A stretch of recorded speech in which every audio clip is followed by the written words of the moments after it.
విస్తరి ముందేసి పస్తులు పెట్టావే, తీపి వస్తువు చుట్టూ తిరిగే ఈగని చేశావే. సిగ్గలేని మొగుడు అంటూ మీదికి రాకుండా కంపెడి పిల్లలతో ఇంటిని నింపావే, సాపాదిండు సంసారాన్ని మేడెక్కించావే. ఇరుగు పొరుగు ముందు సరసాలు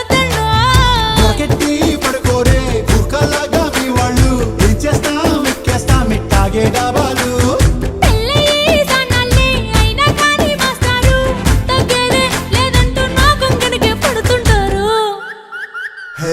గోదారి గట్టు మీద రామసలకావే.